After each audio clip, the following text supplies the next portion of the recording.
everyone, this is Chris and Sandy Benton, which of course you see Sandy's not here. She's in the other room right now. But this is Chris with the Chris and Sandy Show. We get up close and personal with some amazing guests throughout the entertainment industry. And today, like I say in every episode, we got a great show for you. We got Coffey Anderson coming on. He's doing some great things out there, and he's about as independent as you get. And I love that about him, because he's making his own way, making his own, making his own rules, and we're excited to have him on. So, Coffey, welcome to the show. Thank you so much, Chris. I appreciate it. I know Sandy's not here, but tell her I said hi. Good to see you, man. Great. So, I always like to get started right now. We're in a season of toughness when it comes to entertainment. So, how has COVID affected you, and what have you done to kind of maneuver through this crazy new maze we have? I've made more money than I have ever. Oh, wow. So I know that the media is preaching doom and gloom. The people I talk to, their businesses are thriving. The touring industry was shut down because it was a general meeting place. But yeah, I started doing Facebook Lives. I connected my Venmo. I pinned it, the Venmo handle, in the bottom of my lives. And I would do lives for 30, 40 minutes and work on new songs and say hi to people. So that was one stream of income through the Venmo. And the second stream of income was video dedications, where you could dedicate a love song that I wrote to someone that you love, or the patriotic song you wrote called Mr. Red, White, and Blue, dedicate that to someone overseas. So then that took off. And then I created a new merch line called Patriot, and that took off. And so I think, and then Mr. Red, White, and Blue went viral on TikTok. And when people talk about, oh, I want to get on a record label, TikTok is the new record label. Spotify is the new A&R. They let you know what's hot and what ain't. So if you're able to play and sing or write or record into your computer, there's no reason for you to be struggling financially if you can sing and play. Wow. I love that because, we started this show January of 2020, so a couple months before COVID.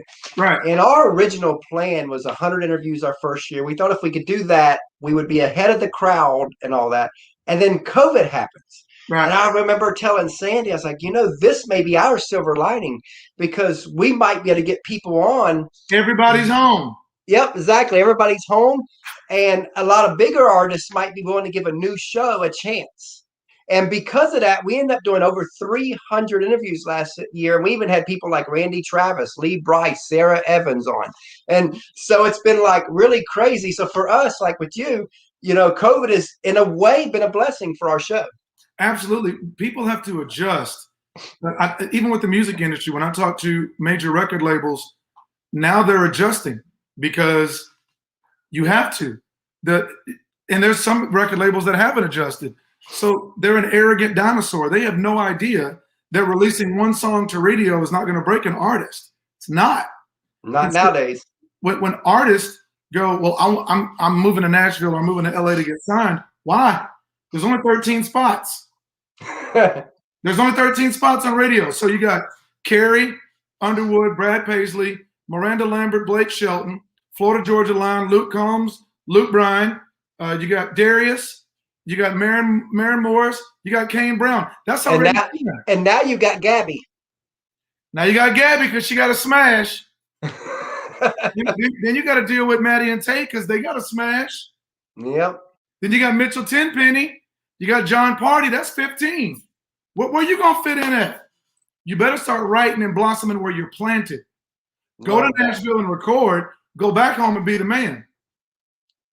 Love that. Because we're building our show from Savannah, Georgia, but we're eventually going to move to Nashville. But we're actually coming up to Nashville tomorrow. Right. But why leave? You can go to Nashville and be home and still corner the market because artists are going to come through Savannah anyway. So, but it all depends on what you want to do. I'm just saying, blossoming where you're planted. But if you guys moved to Nashville and tried to start this, it would have been a mess. Yeah. You're starting it where you are. So it's the same business model. Exactly. So we're building and then we're going to transition there as we grow. Right. So what was the question? What does it say? Do I know the 49ers running back Glenn Coffey? Who are the 49ers? I'm a Cowboy fan. Kiss my butt. Who are the 49ers? Oh, God, I love that. and of course, then he added former. Yeah, get out of here. No, no. If somebody came to Coffey with $5 million, would he do a song with swear words in it? And I'd have to see this. It depends on the swear word, and I got to see the money. Because just because they say it, I can ask for forgiveness and pay my church $500,000 in tithes, and I think I'd be forgiven. Moving on. There you go. I love that. So when did a lot of people they ask, when did you know you wanted to do music? But I always like to go further than that. When did it click that this could be a career? I was singing on the street in Santa Monica, California, selling my CDs. I was doing CDs 1 for 12, 2 for 20. Because it's easier to take it's easier for somebody to hand you a $20 bill than it is a 10 and 2 ones. So the business model worked like crazy. Catch that if you're an artist, I'm giving you dimes. So it was 1 for 12, 2 for 20. And I was with somebody at the time, and she said, "Who's gonna listen to your music? I'm with you, and I don't even listen to your music. I don't even know you." And I remember I created an email list. So I've been playing out there for probably about 6-7 months. And I had probably 1,200 people on the email list. So if they came by and liked my music, I'd add them to the email list. So I emailed everybody, and I started singing at a place called the Temple Bar in Santa Monica. And when I emailed everybody like 3 times in a row that week, and there was a line around the corner. And I was like, oh, who else is performing? So I park around the back, I get my acoustic, and I go up, and let me see if this is in tune. Hold on. I said, anybody ever had a broken heart with me? They told me love was blind, and the crowd goes, I promised that I couldn't see. And I stopped, and they start cheering, and I started crying. And I just stood there, and they started singing. So I'm lying on the floor watching ceiling fans go round. And I played the song, and they sang it. Wow. They sang the whole song. And at that moment, I was like, I'm good. I'm going to be all right. And so a lot of times you may not hear a yes before you give yourself a yes. So I had to give myself a yes many times, and then the fans validated it. It's crazy. Wow. And I kind of found what we're supposed to do kind of later in life, because I remember January 3rd of 2020, the very first interviews we did that day. Right. I remember getting off the show, and I told Sandy, I was like, this is it. This is what we're supposed to be doing. Right. And she was hoping I was right, because she's big into music and all that. And it's funny because then COVID happens. Then our show expands from just country music to music in general, right. Then expands from there to, then all of a sudden we were having an issue back in September where, in August we did 44 interviews that 1 month. And we were like, well, how? So I got so used to doing that. And in September it slowed way down because people were starting to get gigs again. Right. So it was harder to book. And I was like, well, how do I fill in those spots? And so I was like, I wonder if the acting side would still, in entertainment, would accept us the way the music side is. And all of a sudden they did. And next thing I know, we're a full-fledged entertainment interview show where we've even had people like actor Ed Asner on. We've had recently the biggest villain of soap opera history, the actress that played Sheila Carter on Young and Restless. Wow. And so all of a sudden this is coming together, and I'm just sitting here like, God has a plan. Always. We have to work like it depends on us and pray like it depends on him. Exactly. Work like it depends on you and pray like it depends on him. And if you're not afraid to do that, we live in the greatest country ever. Please make no mistake. We live in the greatest country ever. The United States has given more blue-collar people the opportunity to be millionaires because our whole education system taught us to be employees. Because catch what I'm saying? From kindergarten to graduating, you've always heard, make good grades and you can get a good job. I went to a private university. My first day, in Dr. Allen's class, he taught finances. He said, I'm going to teach you guys how to run a business, and I'm going to teach you how to pick good employees. So the first 9 minutes of my finance class rewired 13 years of teaching me to be an employee. I all of a sudden knew, I'm going to own a business. I'm going to own a business. So when artists wanted to get signed, I was like, you're going to be an employee. Whether you like it or not, it's golden handcuffs. Especially at the beginning. Especially at the beginning. Because if they think you're good and they can make money, they're going, I mean, look at what Taylor Swift is going through. I mean, she, anytime you sign on a label at the very beginning, they own the master rights. Always. And of course they own that. I mean, they're the one taking the biggest chance on you, So I love what you're doing. I love the independence because, again, that's, with all the tools we have nowadays from social media and all that, the internet, there's no reason that you can't stay independent until the label needs you instead of you need them. 1,000%. Well, and right now labels need you. Right now labels need you. So we have more leverage than ever. So let's say Spotify pays you $5,000 for 1 million streams. Okay. Let's say Apple Music pays you $5,000 for 1 million streams. Mr. Red, White, and Blue has 2 billion flips on TikTok. Wow.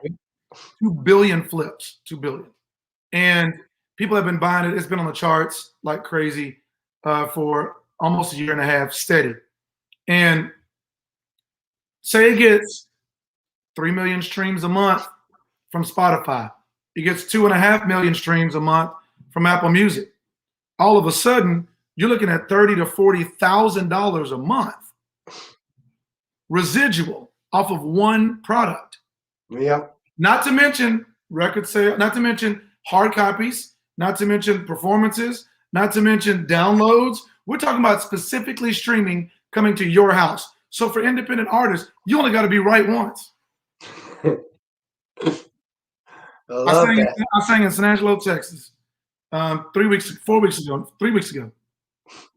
It was 1,000 kids, junior high and high school there.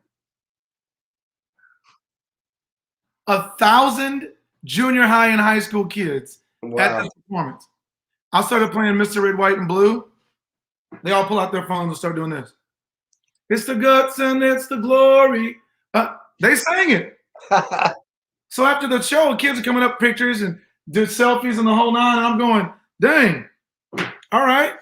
Guy goes, you're TikTok famous. We all know it.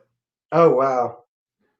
The Joe asked, how long did it take?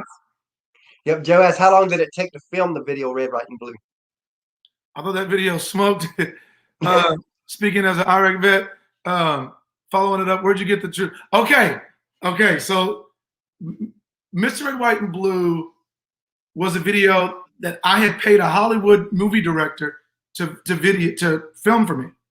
Oh, wow. He took my money, man, and took his girlfriend to South Africa where she was from, and they partied on my money. So I got no video. And we filmed it and everything, but he didn't give me the video. And the video that he gave was thrown together after the fact. So I had a buddy of mine, my buddy Kenny, and my best friend Stephen at the time. Stephen was in Byron, California, and he was in the country. He had 40 acres of a winery. There's an abandoned barn right down the road. So I got my Canon T2i. This is the Mr. Red, White, and Blue camera, actually. This camera. And I bought this on Craigslist for $200. And we put a 50 millimeter lens on this. And my buddy Kenny did this. And he filmed me singing it. Wow. Then we played the song. We filmed the band, the full band. So now you're going to hold band. Then he played the song again. And we just filmed the drummer. We played the song again. We filmed the guitar player. So what happened was I took all those takes and lined them up with the song, and I was able to edit. Well, I gave a home away with Military Warrior Support Foundation. And 3-star General Leroy Sisco is part of that organization. I called him and was like, I need real footage. I don't want this fake Hollywood, Army Supply Store, camo from Walmart. I want real videos because this is written for real people that have really served. My dad gave his hearing in the Air Force, loading ammo, live ammo on a forklift. Like, this is real stuff. He could have made a mistake and killed him and all the other people. People don't know what they really go through. My buddy's sitting here with me right now, served as a Marine, and he served in the Navy. So it's like, okay, all right, if I'm gonna make this for real people, let's use real footage. And you guys wouldn't believe the footage that got sent to me. Some of it I couldn't even show. And I'll tell you off camera, one of the videos I got, can't even show it. Wow. But if you're gonna do it with excellence. And I get all the time people like, yo, they use the real uniforms. I'm like, no, this is real footage. Real footage. I love that. If you're gonna do it. Especially when it comes to honoring our country. And it looks like that you really love our country. Tell us about that. How did that come to be, to get ingrained in you? From my daddy. I think patriotism is taught. And there's a lot I could say right now, so I'm going to watch what I say. But it came from my old man. You're going to stand when the national anthem is played. You're going to put your hand on your heart.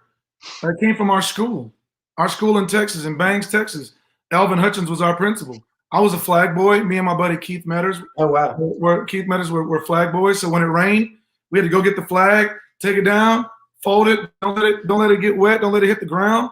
So that was in me from being young. And then coming from a small town, you either go play ball, you go to college, you go to the military. And so a lot of my friends have served, and they're pilots, and they went to Texas A&M. And, I know these boys. This is family. And I've also seen guys that I went to school with not come back. But they come back with half of a limb. And people don't get that. Our media doesn't get it. People get it. But once the media realizes that there's a whole lot of people between New York and LA, or maybe they don't. And all we've done is adjusted. Nobody I know is watching the news right now. Go ahead. Yeah, and Joe said that was his exact job in Air Force. Wow. So, Joe, you know what it is. You know I ain't lying. And back then they weren't even using the ear protection like they needed to. Those pieces of plastic that rot anyway, as soon as water hit them, fall apart. That ain't helping your ears. Now, as you know, a lot of people, they see the glory of like a Blake Shelton, of a Carey, of a Miranda, but they don't see the grind, the sacrifice, the tears, the struggles that it takes, not just to get to their level, but even a career level within music. And I always want to talk about the sacrifice and grind side, because I think nobody really talks about this side out there. And I'm going to tell a quick story to help guide us where I want this to go. But back in 2014, we interviewed Allison Steele from Two Still Girls. And at that time, they were full-time with music, her and her daughter. And I'll never forget, I asked Allison what advice she'd given up-and-coming artists. And she said, this may sound funny coming from someone full-time, but if you can see yourself doing something else, go do that and just keep this as a hobby. She goes, because the moment you want it to be a career, your life changes. You kind of no longer own your own life. Everybody owns a piece of your life. You have to accept that. Your friends and relatives almost never understand because they invite you to weddings, to cookouts, to weekends, to getaways. But when you're in that grind mode, you almost have to say no to almost everything. And then your family has to sacrifice. They have to kind of kick you out the door and say, and be willing to share you with the world. But then she added, but if you cannot see yourself doing anything else, then go all in, because the only way that those kind of sacrifices could ever be worth it. What do you think of what she said? Let's talk about that side of it. I think she's 100% correct. You are who you are no matter where you are. Yeah. And whether that's singing, performing, you are who you are. And you can't help that. And I even when I was leading worship and singing in church, I wanted to sing country music. And can't shake that. You can't shake that at all. And at that time, there was only Charlie Pride. There was a guy named Trini Triggs at the time. And Darius was doing jazz. People don't even know about Darius doing jazz standards when he covered Montrose records. And he was wearing the tuxedo before he went country. So but that's where he started in South Carolina. It's country music. So at that point, I still wanted to sing country music, and that's what I wanted to do. I didn't want to sing in bars though. So that was the conundrum of saying, how do I sing country music and not sing in bars? Because people could smoke in bars. So smoking kills your throat. I was like, I'm not doing that. So I had to adjust the business model. And so I was like, you know what? At one point, I got done wrong by church, and I won't go into it. And I was like, I'm out. Wow. I'm going full time. I don't want to sit here and do something that I'm 95% in when I could be 100 and something else. I'm good. And so I'm also married a woman that understood that I'm a gypsy. She knows that on holidays, I'm not going to be home, but I'll be home the day after, but I'll come home with a check. Or two. I love that. So Easter, I may be singing at a church on Sunday. 4th of July, I'm gone. I'm come with me, but I'm getting a check because I wrote Mr. Red, White, and Blue. We have to keep patriotism alive, especially in music. Because now record labels are putting out artists with demonic stuff, sleeping with Satan, weird Little Nas X. I told somebody, y'all got Little Nas X, we had DMX. My heart is different. You pump Kool-Aid, I pump red blood. We way different. So it's a different generation. It's a different generation. But standards don't change, morals don't change. Patriotism don't change. I love that. Yeah, somebody asked you a sports question. Come on. Joe did. It says, will the Cowboys ever get to the Super Bowl with Dak at quarterback? We'll get there before your Cleveland Browns do. Oh, God. I love it. As a matter of fact, I always pull for the Browns because my good friend Colt McCoy was drafted by the Browns. Mangini didn't want to draft Colt, so he didn't want to play him. He tried to give him every disadvantage possible because Mangini's an idiot, and I hope he sees this interview. You're an idiot. So Colt McCoy was a winner, the winningest college player ever. You had a champion in your room, and you wanted to make him embarrassed and crazy stuff. So the Browns had a chance. They still have a chance, but they don't have the culture. You have to have a winning culture. So I hope that they bounce back because I pull for them. And Myles Garrett is from Mansfield, Texas, so I pull for him anyway. Already, you ought to know what it is. You should look up a friend of mine, Brandon Morrill. He runs a show called the Sports Guys Podcast. Okay. And he combines country music with sports. Yeah, why am I on this one? Why am I not? Where my publicist? No, I'm playing. Go ahead, Chris. I'm joking. Anytime I see a fit of somebody, I'm like, you know what? You should go on his show too. I love it. I love it. Okay, so he said I won a Colt when he came out. Facebook proof, bro. He was a winner. He was a winner. Man, I'll tell you a story. Mangini says you need to know your players. No joke. You need to know your players. I'm like, okay. What does that mean? In front of everybody, he says, Colt McCoy, stand up. Number 58, what's his name? Where'd he go to college? And so Colt was like, whatever the guy's name was, what college? He goes, 72. What's his name? Where'd he go to college? Colt said, Coffey. I named everybody and what college they went to. Wow. And he said, by the time I got 10 deep, the whole place is chanting. He said, I got to 56 guys and I knew their name and what college they went to. He said he tried to embarrass me, but what it did, I won the locker room from him. That's why That's why they weren't going to win. It starts with leadership. So when my band comes and follows me, they know good and well that if I'm going to open up for an artist, if we're going to open up, my job is to take their fans and take their money forever. And that's how my boys So how is that process when you do open up for the bigger artists? They won't let me open up. They don't want me to open up. Because they know. Because they know. They know. I'm 6'5", honey gold, and I sing and play guitar, and I pass out roses at my show. Why you think Blanco Brown and Palmer Lee do it now? I started it. You're welcome. I'm just saying. They don't want us to open up. We're going to get you. We're going to get you. These boys stand behind a mic. They ain't hit a treadmill. They gained their COVID-19. They gained it. You think they want to have us open up? Stop. It ain't even fair. So I started putting on my own shows. The only one that let me open up was Hunter Hayes. How'd that go? Hunter Hayes and Justin Moore. Thank you to both of those guys. Everybody else, you know I'm coming. Look at my face. Coming for you, right? You know I'm coming. And I wouldn't put it past you that you're going to be one of the top people. They don't want none. Stop. Please. Now, you're going to perform a song for us, aren't you? If you need it. Let's do it. All right. Let me see. Let me play Mr. Red, White, and Blue for y'all. Perfect. The floor is yours. Tell us a little bit about the song, and then the floor is yours. So, Mr. Red, White, and Blue was written when we were given a home away with Military Warrior Support Foundation. And I met Sergeant Craig Cart. He had served in the U.S. Marine Corps. He was in a special unit, actually. Mm-hmm. And of the 8 guys, 7 of them passed away. He's the only one that made it back alive. Wow. He still has PTSD, but he really had survivor's remorse. And I won't go into all the detail because a lot of it is his personal journey. But he's rehabilitated now, and he's doing well. He has 2 amazing children and a wife, and he lives in North Texas. He's doing great.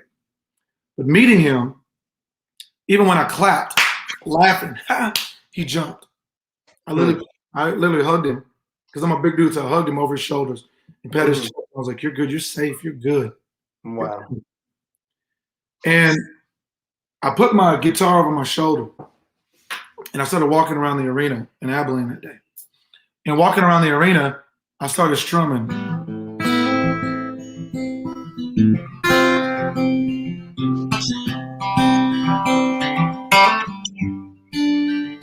I said, it's the guts and it's the glory, 100 stripes, 100 stories. It's the pledge of allegiance on the 4th of July. It's some handwritten letters from home. It's some sleepless nights alone. It's his newborn baby he left with his wife.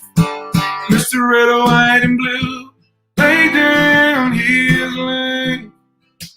Mr. Red, White, and Blue, for these stars that shines from the fields of Indiana to the swamps of Louisiana to the Golden Coast out in California.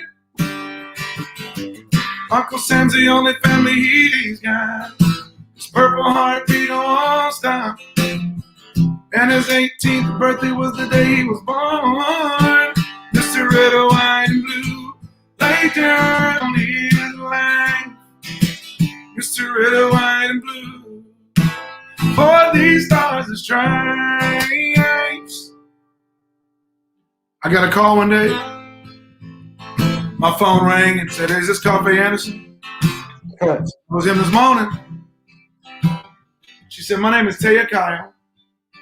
I was married to Chris Kyle. They made a movie about him called American Sniper."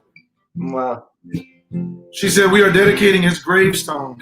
Can you come and sing at the gravestone dedication?" Wow. "Yes, ma'am, I'd be honored." I said, "Thank you for your sacrifice, and may your husband rest in peace, but I'd be honored to do that."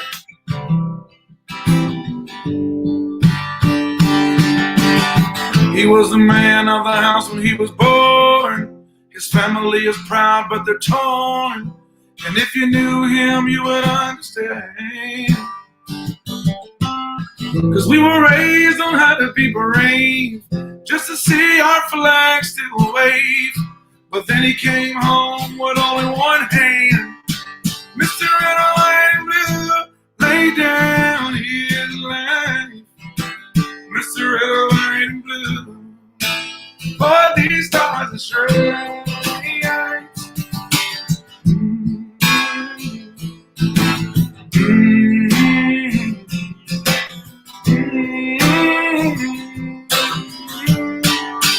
Mr. Red, White. Love it, man. Really great song. Thank you. Some things are bigger than us. Some things are bigger than us.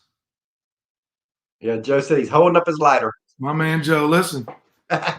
Keep keeping patriotism. Keep loving your country. Keep back in the blue. There's a lot of good blue.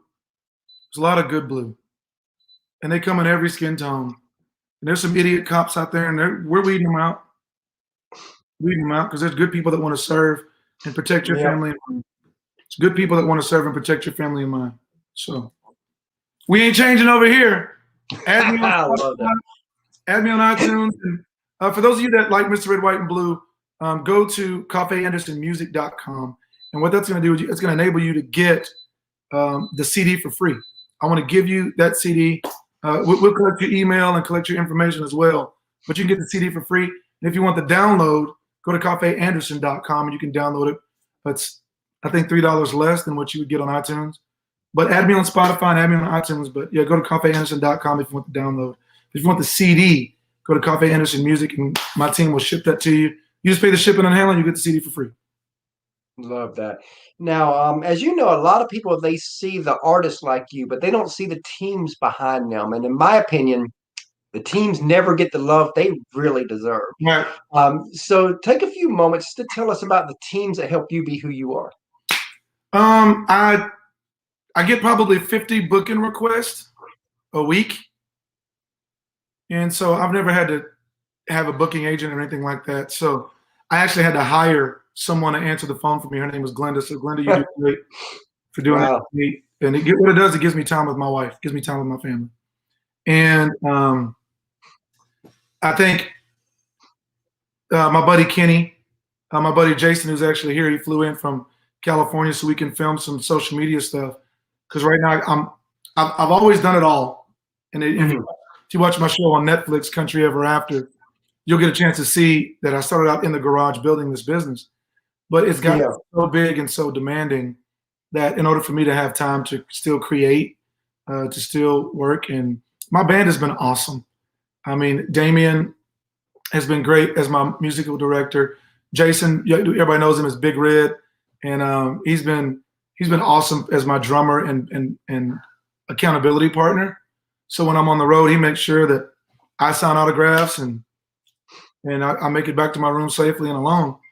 And the other thing about that is just meeting good people, man, along the way. And Jose's been great as my guitar player and producer. We've worked on music together.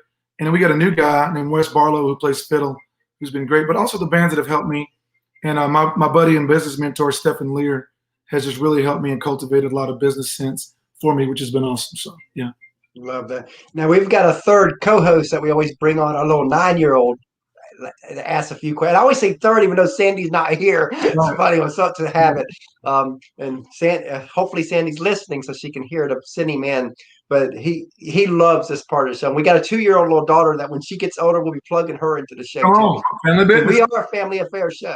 Yeah. Yeah, I think I hear him coming now. Yep, here he comes. Have I ever gone home and talk, man, and hit somebody? No, I love my guitars. I'd rather punch him with my hand and hit him with my guitar.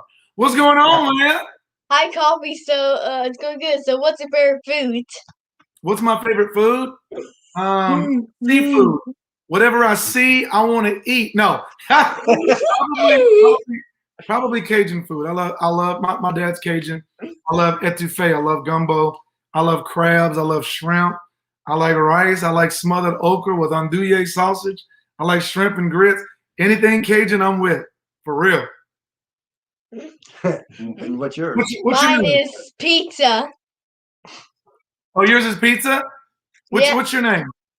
My name's Christopher. Christopher, nice to meet you. You're a great interviewer, man. You're a great reporter. I love it. I love it. And what's your next question? All right. What's your favorite TV show? Country Ever After on Netflix is my favorite TV show. It's amazing.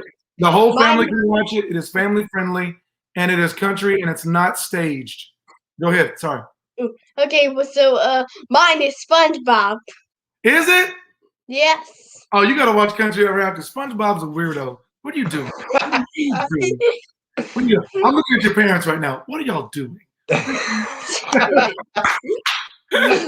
What's been pretty cool about our show though is he watches a lot of the Nickelodeon like Side Hustle. That's a really cool Right. show, Side Hustle. And we've been able to bring on several people from shows like Side Hustle and all that on our show so he could talk to. Right. This is capitalism. And we live in an opportunity where you can build a business no matter what your age is because of the internet. And my Emery, we're going to release her YouTube channel, and she's Oh, sort of unboxing her dolls and playing. And this is a new wave, and I'm so excited. And a lot of times, the new wave doesn't get the appreciation and the gratitude, but you take Yeah. advantage of it. Let other people whine and moan. You go get it. Yep. You You know, that's like I remember Gary V talking about. I think it was Gary V where he made a comment about, you know, a lot of people they look at people who want to be YouTube stars and all that. Oh, they're lazy and all that. Gary V says, look, if they had that in your day, you would want to be too. You know, why not? You know, why wouldn't you build a brand around social media? and it's free to upload. Okay, I have one more question. Oh, here you. Is- Oh, you're getting greedy. 3. Okay, let me hear. All right, so what's your favorite movie? Wow. Okay, there's 2. My favorite cartoon is a Goofy movie, and I love it because Tevin Campbell does all the music on it as Powerline. Mhm. Second favorite movie is anything superhero. I like the DC series. I like Marvel. I like all that. So anything superhero where people have extraordinary talents, I'm with. Ooh. And favorite, yeah, I think that's favorite TV show is Jeopardy. Ooh. And what's yours? Mine is the Minion movie. The Minion, okay. Look at you. Yeah. I like it. Yeah, we watch that every day, all day. Yeah, him and the soundtrack. It's jamming. Go our ahead. 2-year-old daughter loves that movie too. Oh man, so good. Yes. Bye, thanks. All right, have a good day. See you. Stop eating all that pizza. and Joe said he eats anything in his way. Oh, dude, I'm so proud of you. Pull them babies in, let them do it. So many times people build things and they don't leave anything for their kids. Mm-hmm. It's crazy. They don't give their kids a leg up.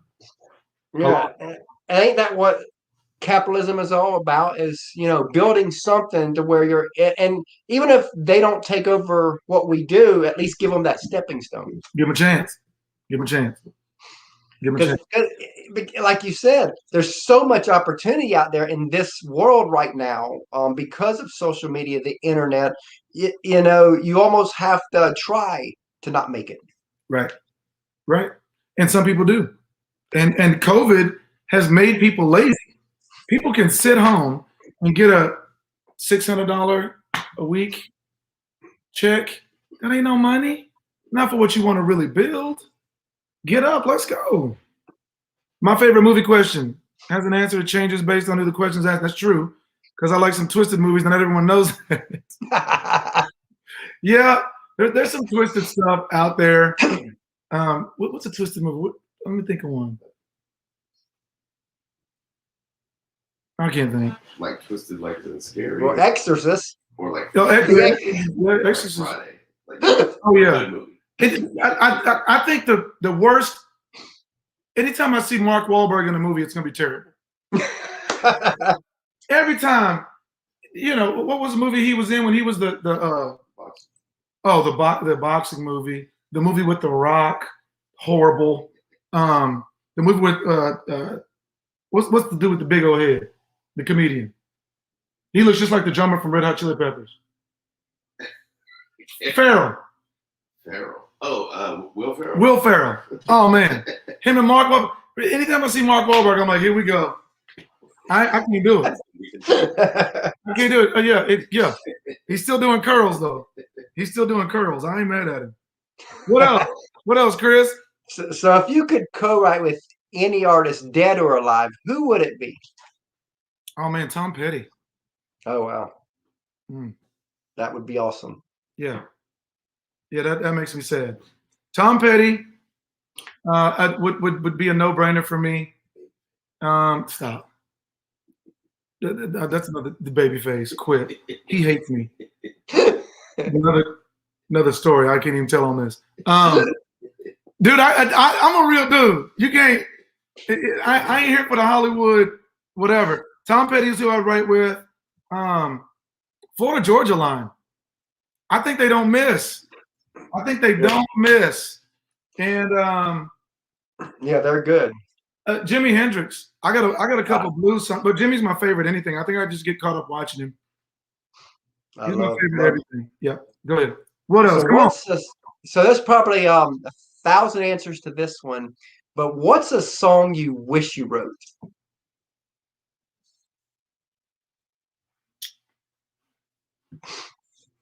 I wish I wrote 1,000 Miles from Nowhere. That's a good one. Dwight Yoakam. There's so many I wish I wrote. I wish I wrote Hurricane. Luke Combs, man, is a monster. And don't you love what he tweeted a couple years ago where, remember, he was with all the executives told him certain them songs won't make it, and all 6 went #1. All 6 of them went #1. That's why you have to give yourself a yes. And whoever said no needs to be fired. Like Trump, you're like when he told him on The Apprentice, y'all fired. like man tells him on WWE, yeah, like get him. Like how dumb are you? But you also got to realize it took Chris Stapleton 13 years to be an overnight success. That boy been singing like that the whole time. Who y'all listening to? Bucky Covington? Who y'all listening to? What? Come on, man. What's happening right now? You know, we had a guy on we interviewed, and I asked him what was one of his big, because he was an executive from labels in the past. I was like, what was a regret of his? And I remember him saying that he says now, because he was letting people know, don't listen to the label execs. He's like, we get it wrong too. Right. And he said that when Kenny Chesney and Jason Aldean came to them, he said no. He said it will never work. I had a record exec tell me, yeah, but I don't know about the patriotic thing. And I don't mean this in a bad way. Yeah. Bad way. But you're a person of color. And I don't know if we can sell patriotism in that rapping. It's like, all right. Wow. 60 million streams later. One song, 60 million streams. Give yourself a yes first. I love that. Now, back in 2000, we didn't get snow on the ground today. We got snow on the ground 2 months ago. Oh, wow. Awesome. Go ahead. Keep going, Chris.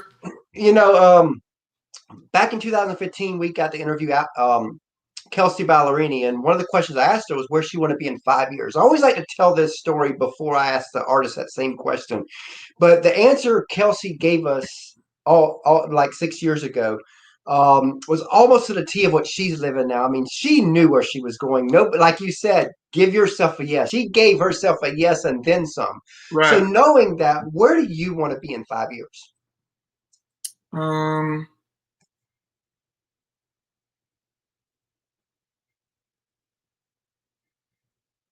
Headlining arenas is one of the largest acts in country music. Wow. And I'm not just talking the US. I'm talking Australia. I'm talking UK. I'm talking Norway. I'm talking New Zealand. I'm talking Africa. Wow. I have so many fans in Africa. And a lot of times people get caught up in, oh, well, I need to sing in Nashville. Or I need to sing at the Bluebird. No, you don't. When I went to the UK, dude, we had 3,000 people paying showing up, knowing every word of my music. Yeah, that's like we had a UK person on recently that we interviewed, and I tell you what, her fans are hardcore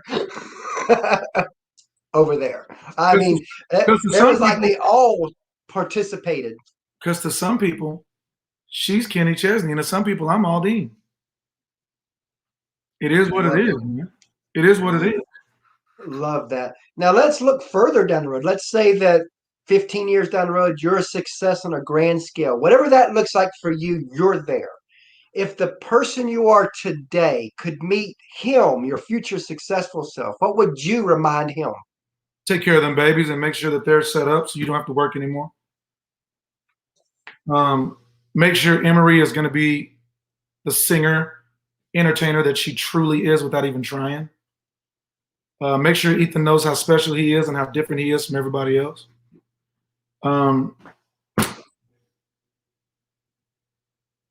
Just make sure that you've taken care of them as well as yourself. Because you see a lot of celebrities and they don't take care of their kids. Yeah. And then the kids are left to be raised by the streets, or the kids And are they left. forget where they came from. And they forget where they came from, yeah. So, yeah, that's what I do. That's what I do. So what do you want your legacy to be when it's all said and done? He was his own man. We don't have a lot of those no more. That's why I still watch John Wayne movies. Because the Mark Wahlberg's not shooting a gun and not slapping somebody in a movie don't work for me. That's why I still watch Walker, Texas Ranger. Because I like them dudes. They different. Love Walker, Texas. That was always. I was so upset when they canceled. I was like, no, that's like Right. a great show. And then they came out with a new one with the dude. What was it from Justified? What's his name? Timothy something, Oliphant, whatever it was. Come on, man. We need real boys, Pinocchio. Come on, dog. Yeah, there is no Chuck Norris. And Chuck ain't even a part of it. I mean, that's the crazy thing. There is nobody like Chuck. I mean, you can't replace him. Right. And he's in our circle in North Dallas, by the way. So he's helped Bill Wayburn raise money to become sheriff of Tarrant County here in Fort Worth, and so have I. So it was me, Chuck Norris, Jay Novacek, and Tuff Hedeman that was helping raise money for Sheriff Wayburn. And so these dudes walk in the room is different. It's a different air. So I seen a picture of you with Steve Harvey. yeah. So what was that like? I made a video about what to do when you get pulled over for motorists, because common sense is not common anymore.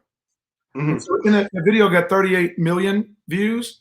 And so Steve is like-minded with me, like, let's come up with some solutions, because everybody I'm hearing on TV is just whining about how jacked up this is and how oppressed they are.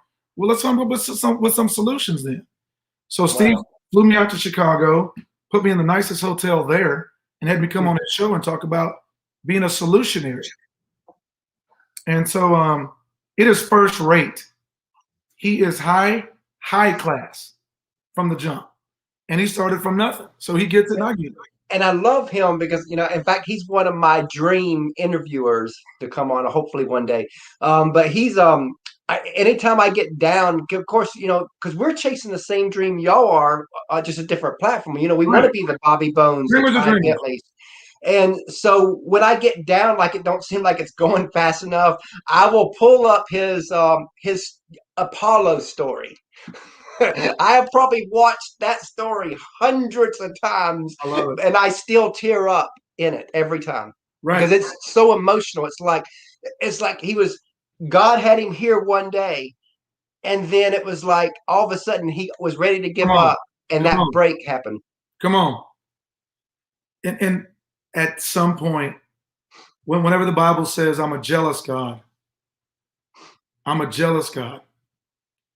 that means that God wants our praise, our worship, our gratitude, and our testimony. So when you've done all that you can do on your own, God steps in because he wants to remind you that he's still in control. Yep. And he's going to get the glory. And for my career, I've always thanked God. Yep.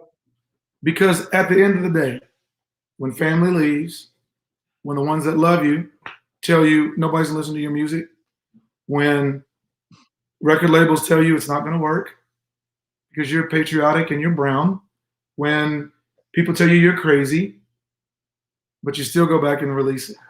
You still write it, you still sing it, and then it works.